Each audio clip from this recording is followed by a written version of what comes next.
家好，欢迎来到 Learn Chinese on the Go。今天我们来聊一聊理发店，稍微简短一点。小美，你最近理发了吗？我刚去过。还没呢。怎么了？看你有点不一样。别提了，我只说稍微简短一点。哦，那很常见啊。结果呢？结果是现在太短了，像个学生头。哈哈，你是不是没说清楚呀？我以为我说清楚了，稍微到底多短？对啊，这个稍微真的很难把握。每次剪发都像是一场赌博。想象一下，你坐在椅子上，有点紧张。是啊，心里想他会不会剪太多？然后剪刀咔嚓咔嚓，你不敢看。对，我就觉得每次都沟通不好。你有没有试过带照片给理发师看？有啊，但他们好像有自己的想法。哈哈，他们是艺术家，有创意。但我的头发不是艺术品啊，是我的头。听起来你好像有点生气了，大明。我只是有点无奈，你知道吗？我懂，那种感觉就像说别啦，结果还是很辣，却不好意思再说。对，理发也是，怕说了会尴尬。怕他们觉得你不信任他们的技术。所以就一直点头，假装很满意。即使心里在哭泣，表面也有微笑。哈哈哈，太真实了。那怎么办？我在想，是不是要更具体一点？比如呢？你说减掉1厘米？或者不要盖住耳朵这样。这也是个好办法。具体数字会好吗？至少比稍微好，不是吗？是的，但1厘米，理发师能做到吗？哎，他们有尺子吗？我不确定。哈哈，他们用眼睛量，很厉害。可是我的1厘米和他的不一样。这就是问题所在，主观感受不同。有时候他们会问剪到哪里，这时我就傻眼了，不知道怎么说。对，比如剪到眉毛上面一点点。结果就变成了眉毛中间，很短。或是鬓角，我说修一下就好。然后就被剪掉了一大截，心疼。小美，你有没有特别想吐槽的经历？我有一次想要发尾薄一点，结果呢？是不是剪得太碎了？对，看起来头发好少，很奇怪。真是太难了，怎么才能说清楚呢？可能需要多练习，更勇敢表达。也要找到一个真正懂你的理发师。那是缘分，很难得的缘分。看来剪头发也是一门学问啊。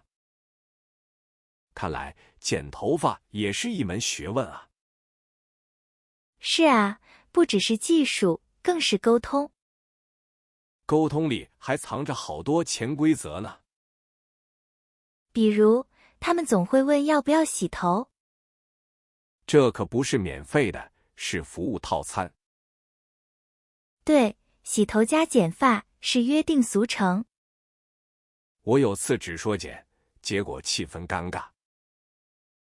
哈哈，他们会觉得你很奇怪吧？后来才知道，洗头是标配。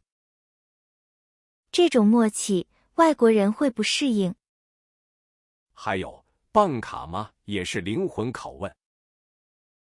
哦，这简直是理发店的文化。它代表着长期的消费意愿。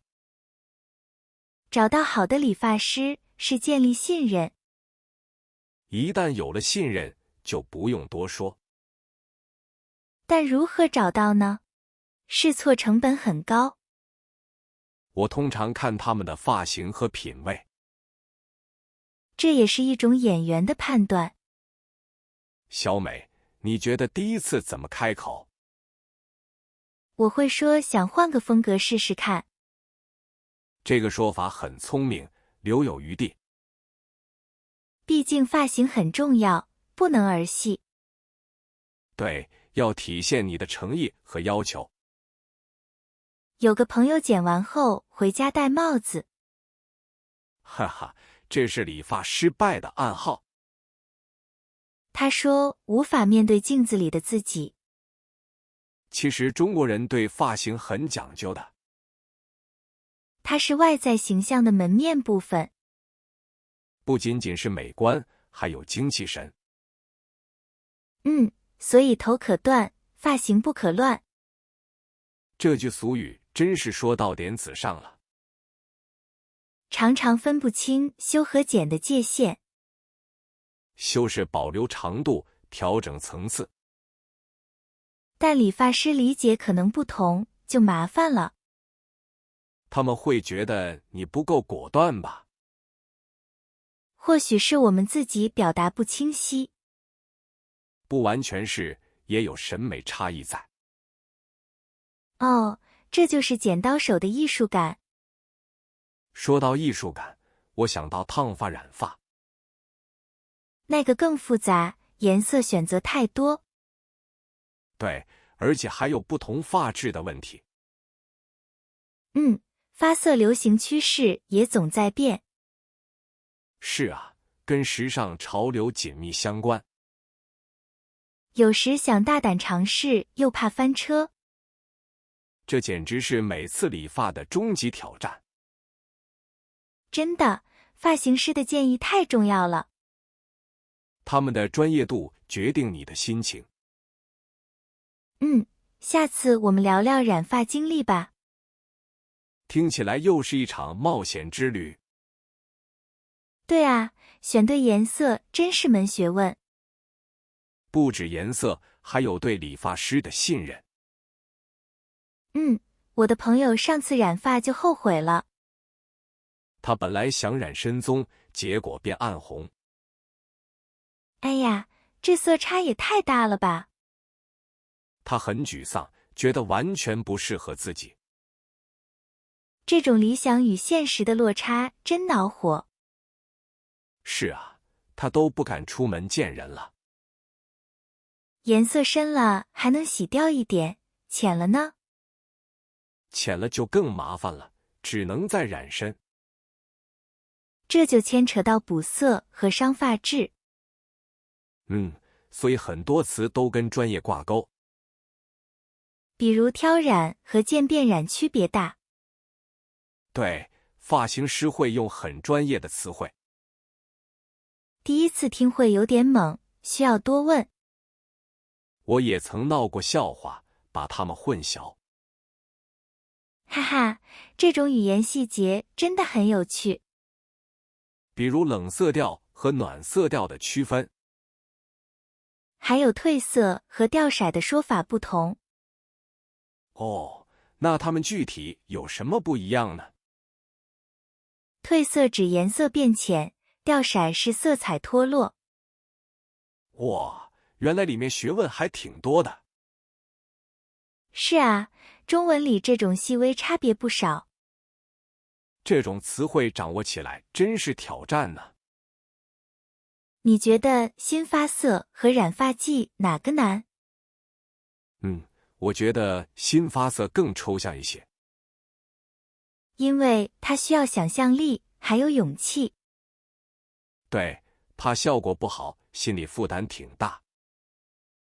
说到勇气，我想到以前的洗剪吹。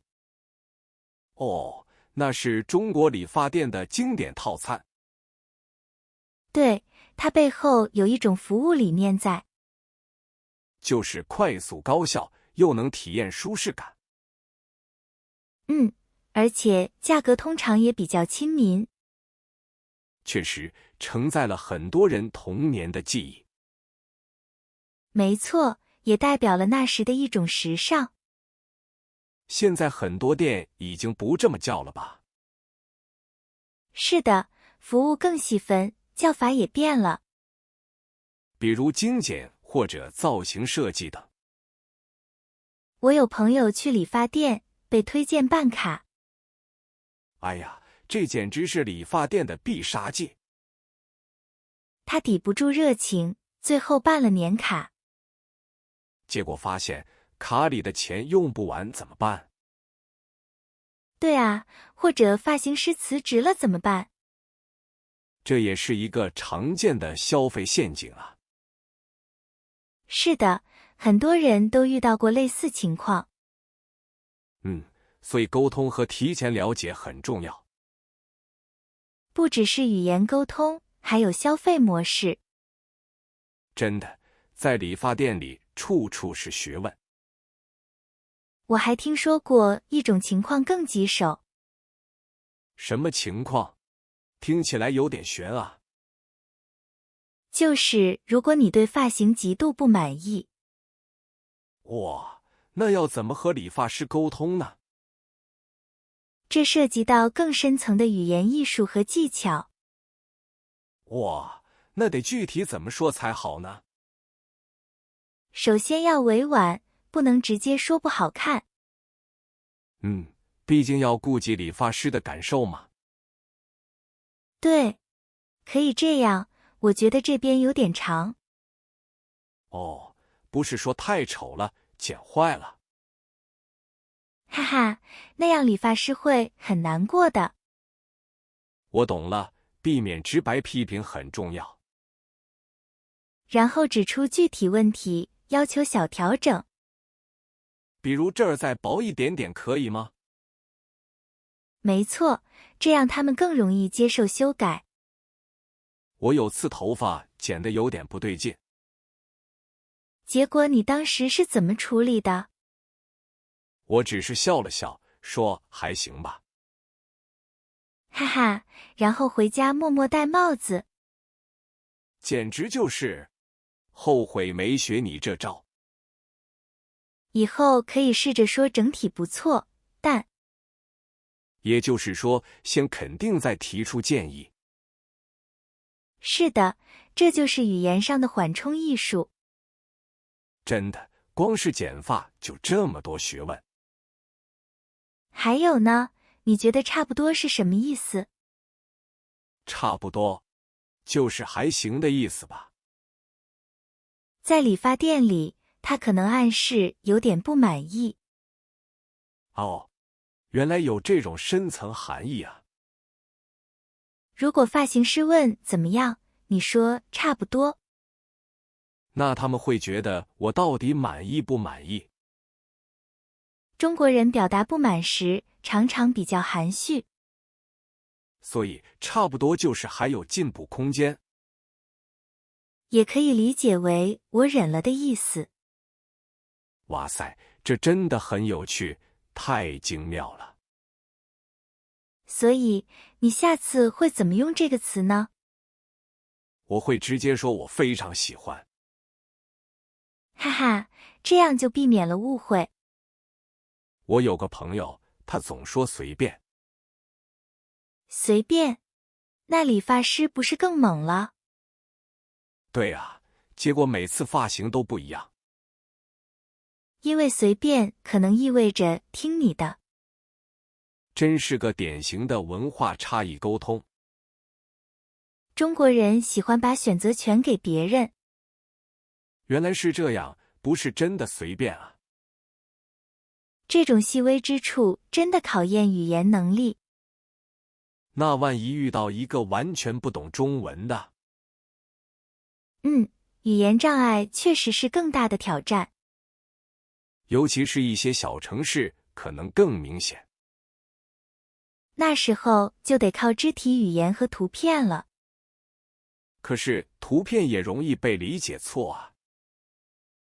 是啊，图片可能只有侧面没有背面。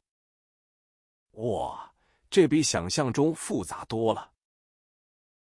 而且，如果剪完发现掉了很多头发，掉发，那更是个棘手的问题了。下次我们可以聊聊如何维护消费者权益。维护权益这事儿说起来容易，但在理发店里真的会发生吗？很多时候中国人会选择忍耐。为什么呢？是怕麻烦还是别的？可能跟不好意思的文化有关。怕让对方没面子，是不是这个理？对，尤其是一些不严重的失误。我有次头发剪太短，就不敢说。哈哈，那种尴尬真是无法言喻。我只是回家戴帽子，假装没事。那要是剪得很难看，你怎么办？我会找借口说风格改变了。这也是一种自我安慰式维护。哎，真的很少会当面指出问题。对，这需要很大的勇气去表达。但外国人可能就会直接提意见。他们觉得这是正常的服务反馈。文化差异在这里体现得太明显了。有些店长其实也希望听到反馈，但我们就是开不了那个口啊。曾经有个朋友剪完发很不满意，他怎么做的？有没有去理论？他只是微笑着说谢谢就走了。哇，这跟他的表情形成反差了。回家后，他给朋友发信息吐槽了。果然，这才是他们的真实想法。很少会当场要求重新修剪。哎，真是个有趣的文化现象。大家觉得遇到这种情况怎么办呢？是应该直接说，还是委婉一点？其实，中国人比较注重和气，保持和谐的人际关系很重要。所以当面冲突是尽量避免的。即使心里不舒服，也常常忍着。比如，有些老人家认为头发是精气。哦，剪头发还有这种说法吗？是啊，传统文化里头发很重要。难怪以前剪发要选好日子。对，不能随便剪，尤其农历7月。哇，这比发型本身更有讲究了。如果掉发多，更是觉得伤了元气。没想到理发还牵扯到这些。这种对头发的敬畏感挺特别的。所以剪发过程要特别小心才行。还有些人会觉得头发剪短了就精神。显得更清爽利落，有活力。但剪太短，又担心会失去个性。哈哈，这真是个两难的选择。对，下次我们聊聊剪发后的护理。那肯定又是另一个话题了。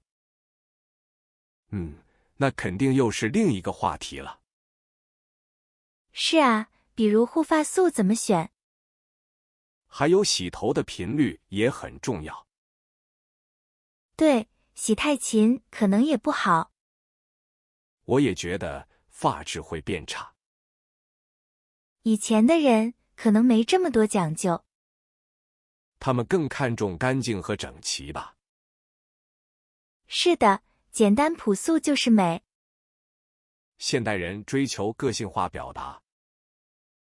没错，发型就是一种名片。你的发型有没有特别的故事？有一次理发，师傅剪错了。啊，那不是很尴尬吗？他把刘海剪得太短了。哈哈，就像动画片里一样。真的，我好几天都不敢出门。那后来是怎么解决的呢？只能戴帽子，等头发长。这也是一种特别的体验。对，也提醒我要说清楚。沟通很重要，不能马虎。尤其是稍微简短一点。对，这句最容易出错了。每次都要强调具体长度。哈哈，看来理发真是门学问。不止技术，还有沟通的艺术。听起来有点复杂了呢。但也很有趣，每次都不同。没错，就像人生的小插曲。每次理发都像一次冒险。结果有好有坏，充满惊喜。